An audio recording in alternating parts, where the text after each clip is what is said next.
Nothing quite says Labor Day like starting a fire first thing in the morning. Let me show you how I start mine. I began, you see I've already got this fire burning good, but you see I've got a crosshatch pattern going here where I got these two on the bottom. I got this one on top. It gives something for the flame to work up to, but it allows the air to go in from below. This is what I call a crosshatch pattern. And you'll also notice that below here on the bottom, I've got a real heavy bed of Kingsford, regular Kingsford, none of that fancy stuff, regular Kingsford charcoal, because nothing is better for keeping a good fire going in its infancy like this one than having a good coal bed.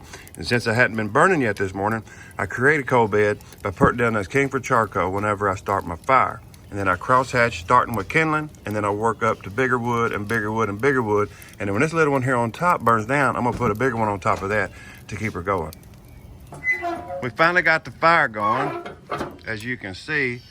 And now we're gonna move over here to our pork butt. You might say, well, why you got it out in the open like that? Well, flies don't like smoke. And as I'm preparing, I got smoke drafting across here and it keeps any flies away, so I really don't have to worry about those.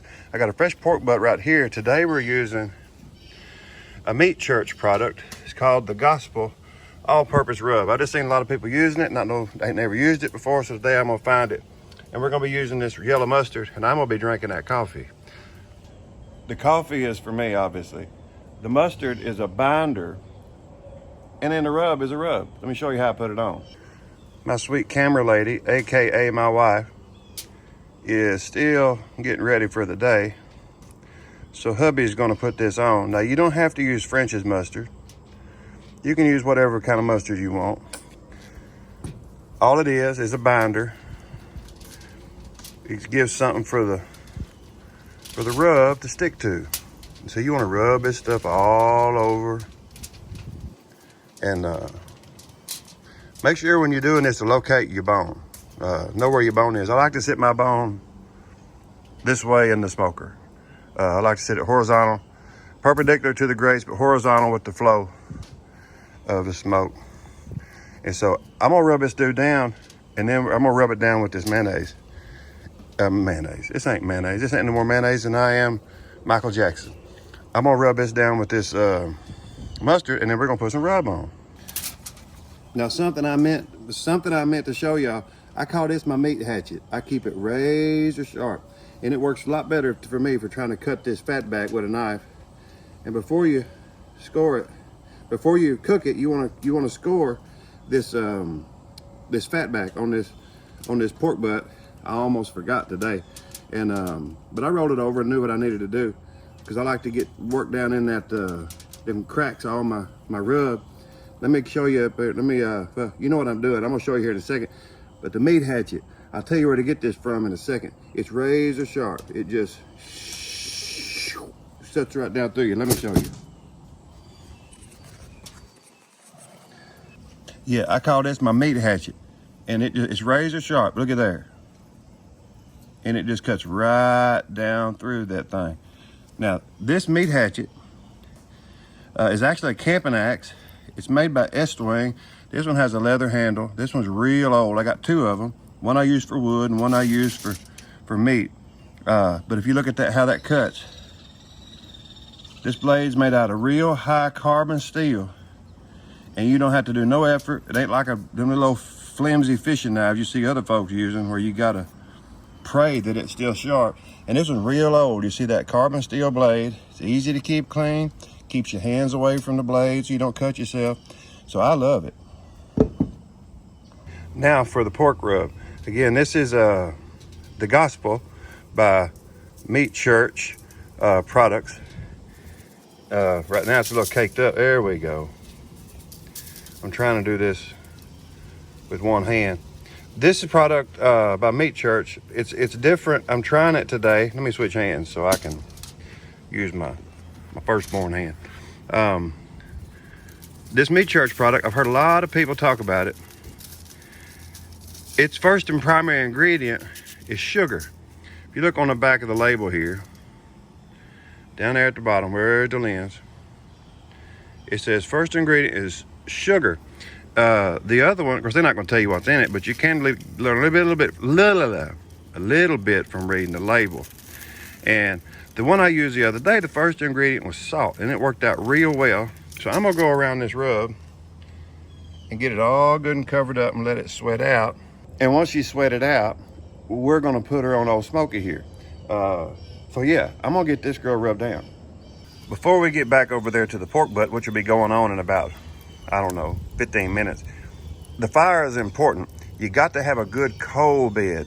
Like I say, I started this off with about 1/3 of a bag of Kingsford. I put Kingsford down for my foundation. Then I cross-hatched my firewood on there with kindling strips, little small kindling strips, Kindling for you folks who say I talk too fast. And then I just continue that process of cross-hatching with bigger and bigger and bigger pieces of wood until I get down to these short night logs, as I call them, night sticks. And then the next one that's gonna go on there is gonna be this big naked dude right here, which will put off a lot of smoke, or that one, I'm not sure. I don't want it to get too hot too quick, because for the first 2 hours, you wanna bathe your meat in smoke. And you want it to be the light white smoke, not the heavy yellow stuff. All right, that's just a little bonus on the fire there. Let me go back to rubbing this dude down with some gospel. Ooh-wee, look at that fire, it's hot. And if you touch it with a bare hand instead of a glove, oh, it's gonna burn. I did that a minute ago, and I burnt my hand, and I said something that I wish I hadn't said. And you know, that reminds me of something very important I wanted to share with you real quick. You see, I'm using the gospel barbecue rub today on this here pork butt. And this is not the gospel. The gospel is this. I did not want to say that word whenever I burned my hand. But because I'm a man and I'm a sinner, I said something I didn't want to do. The Apostle Paul in the book of Romans, chapter 7, verse 25, said that the things I don't want to do, I do. And the things which I do want to do, I can't do. So I find there's a law that when I want to do good, evil is there with me, knocking at my door. And this morning, when all I want to do is do good and cook some barbecue, but I did something wrong and burned my hand, and I said something I didn't want to say. Something I normally wouldn't say, unless I burned my hand. So rule number one, the gospel is about Jesus Christ. He can save us, and we're going to sin in our life, and there ain't nothing we can do about it. When we die, rather than go into a fiery spot like that, we can be with him, not by anything that we've done. We're going to continue to sin. We're going to continue to say things we don't want to say. It just comes out of us. As Paul said, the things I don't want to do, I do. And we can't help it because we're sinners. But Jesus Christ came and died so that we, when we die, we'll be able to look at him and say, Jesus, thank you for saving me. Thank you for giving your life for me. And thank you for giving me an opportunity so when I die, I can be with you instead of being lost and undone. The only thing you have to do is believe the gospel, that Jesus Christ came, that he lived, that he died for you and me, and that he sits in heaven right now to receive us when we die. And if we believe that, whenever we see him after we die, he's going to wrap us in his arms, and he's going to love us. He's going to let us in. That's the gospel. All right, back to barbecue. You see that we had a white hot bed of coals right there, white hot. Now that ain't going to last forever, so we got to continue to grow our coal bed as we burn, and I will throughout the process. I will add more Kingsford to this to give it a more sustaining coal bed. But we're getting ready to put the pork butt on, so you want to make sure and use a naked piece. I call this naked because it don't have no bark on it. Sometimes you got to scab the bark off with meat hatchet number 2. I got 2 of these, one for cutting and one for chopping. A naked piece smokes less because it don't have the bark on it. And make sure that it ain't got too much dirt on it, because don't nobody want to burn no dirty wood. And so what we're going to do is put it right on. You see, I cross-hatched my wood as I got started.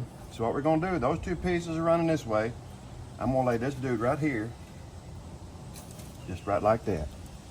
And she's going to fire up here in just a second. So I'm going to close the lid. If you look at the back end here, it's a little bit of a windy day here in Arkansas. So I got the carburetor wide open. If my fire don't want to burn the way I want it to, I can open this flap up. This offset's got a flapper, so I can open that up and give it full bore, 4-barrel carburetor air if I need to. Right now I'm just running on 2 barrels. And I got my stack set at half breathe. So the wood is there. It's fixing to start smoking. So what I want to do next, I want to put this old pork butt on the smoker. So we're going to open her up. Matthew, why is there wood inside of there?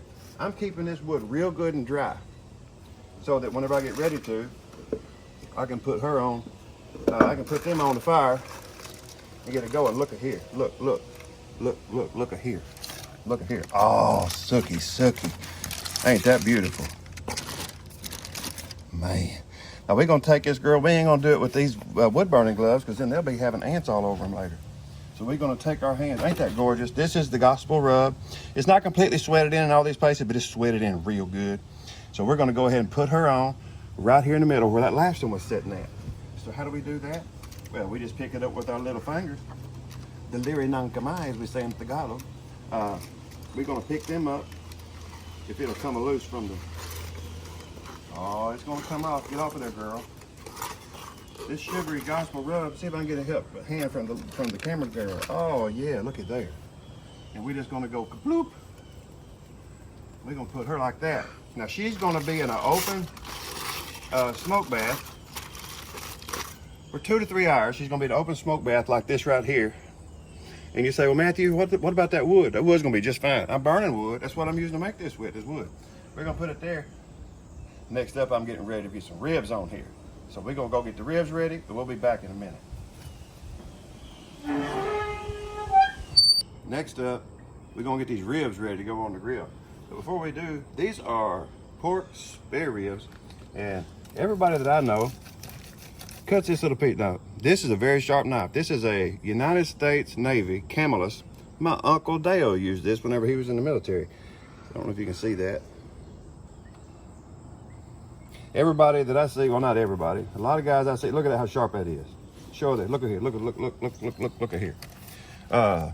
Everybody that on Facebook be using these little flimsy fishing knives and stuff for cutting meat with. Carbon steel, my friends. You can still buy these made by the K-Bar company, K-A-B-A-R, on Amazon. I think they're only $20 for one of these United States Navy or United States Marine Corps. This is still what the military uses, I think, in most cases.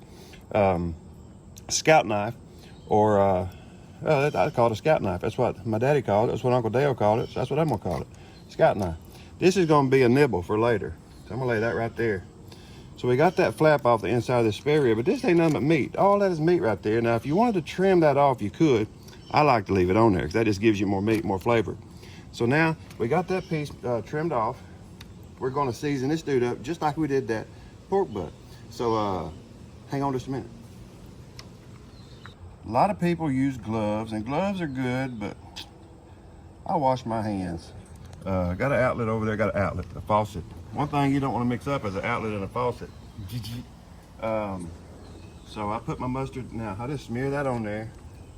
This just helps to bind, it's just a binder as they call it. That's a fancy word for glue. This helps the rub to stick. I don't mind if my fingers smell like mustard. I did grow up in the 80s. And if y'all grew up in the 80s, leave me a comment below what y'all had, what kind of cafeteria experiences y'all had growing up. How many of y'all, look at here, look. How many of y'all stepped on mustard packets in the bathroom when y'all was kids being wrong and stuff? Y'all remember going in the bathroom and getting that packet on the ground and stepping on it, it just goes squirting everywhere? That was a terrible thing to do, wasn't it? All right, now we got the gospel rub. We're just going back on with this stuff. If I run out, I got some other rub. I'll show you in a minute. I think I will use the other rub on the ribs. As you see, I'm just gonna give it a healthy. When you're going around the edges, don't waste this stuff. The guy that sells it wants you to waste it, but if you're buying it, don't waste it because it costs about $6 a bottle. So put you a nice liberal coat of rub so that ain't wet no more, and just let it sit for a bit, and then it'll stick on its own, and then flip it over and do the other side. All right. I ran out of the gospel rub working on these ribs, so now I'm using Sucklebusters. You can zoom in on that. This one's a little bit saltier. It's also a Texas rub. I also make my own rub, but we'll talk about that in another video. So I'm gonna put a little bit of this, look at the color, see the difference? See how much easier it is to go on? Application is a big part of barbecue. So you guys at Meat Church, y'all need to learn how to make it flow out the bottle a little bit better. I'm not being critical. I'm just trying to give you some advice or trying to ask you to do something. I mean, I don't know what I'm trying to do. I'm just giving you a suggestion from somebody who uses the product. So we're gonna get this one seasoned up and we're gonna put her on the grill. What do you call a hog on a leash? Pulled pork. I just learned that from a neighbor that was walking by. He smelled the smoke. If you want to make friends, get a smoker. By the way, thank you, JC, for this smoker. It's a fine piece of equipment. All right, we're finna put this slab of ribs on this here smoker. What we got going on inside? Look at here. Oh, sooky. We got it going on. This dude here is gonna lay right there beside that girl right there. And you see this little piece is the flap I cut off. We're gonna find out how good that is. So I'm gonna throw it here and that'll be a snack for later. All right, we're gonna close this lid. Get one more look at those beautiful pieces of meat. This is a pork butt. This pork butt is gonna bathe in smoke for about 3.5, 4 hours, and we're gonna put it in a pan, cover it up with aluminum foil to finish it. Let it cook in its own juices. These dudes here are gonna cook for about 5 or 6 hours, and then we're gonna test them. We're gonna cook it all to an internal temperature of 165 degrees, and then we're gonna dine and have a fine time. All right, let's shut her up.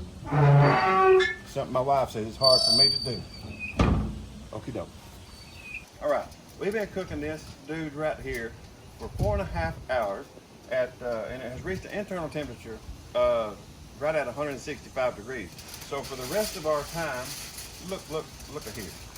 This is what it looks like. Look at that bark.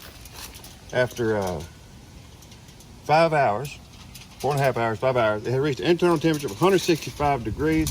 It has gotten all the smoke bath that it's really going to get. So we're going to cover this dude up shiny side down, just like this right here.